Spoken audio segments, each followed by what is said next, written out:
Your pain is not the final chapter.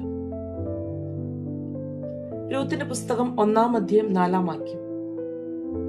എലിമേലെക്കിന്റെ മരണശേഷമാണ് മക്കളുടെ വിവാഹമെല്ലാം നടക്കുന്നത്.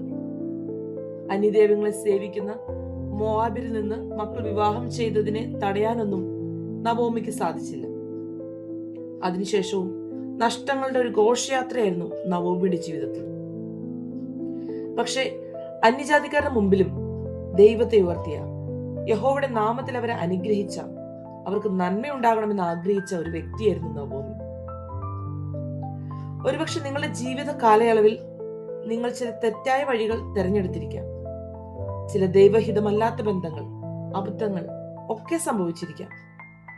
പക്ഷെ തെറ്റുതിരുത്തി തിരികെ പോകാൻ നിങ്ങൾ തയ്യാറായാൽ ഒരു രൂത്തിനെ നിങ്ങൾക്ക് വേണ്ടി ഒരുക്കുന്ന ദൈവമുണ്ട്. വിശ്വാസം മുറുകെ പിടിച്ച് ജീവിച്ച നവോമിക്കുള്ള പ്രതിഫലമായിരുന്നു യഥാർത്ഥത്തിൽ രൂത്ത്. രൂത്തിന്റെ പുസ്തകം 4:14 മുതൽ 17 വരെയുള്ള വാക്യങ്ങൾ നമ്മൾ കാണുമ്പോൾ നവോമിയുടെ അന്ത്യം എങ്ങനെയായിരുന്നു നമുക്ക് മനസ്സിലാക്കാം. വളരെ സന്തോഷത്തോടെ മറ്റുള്ളവരാൽ വാഴ്ത്തപ്പെട്ടവളായി ഒരു തലമുറയും കൂടെ കണ്ടാണ് നവോമി വിട പറയുന്നത്. നിങ്ങളുടെ ജീവിതത്തിൽ ഏതെങ്കിലും റോങ് ടേൺസ് നിങ്ങൾ എടുത്ത് അതിൽ നിന്ന് തിരിച്ചു വരാൻ കഴിയാതെ ഇരിക്കുകയാണെങ്കിൽ നിരാശപ്പെടേണ്ട. കർത്താവിലുള്ള വിശ്വാസത്തിൽ മുറുകെ പിടിക്കുക. നമ്മെ തള്ളിക്കളയാത്ത, നമ്മെ സ്നേഹിക്കുന്ന ഒരു ദൈവം ഇനിയും നമുക്ക് വേണ്ടി കരുതുന്നവനാണ്.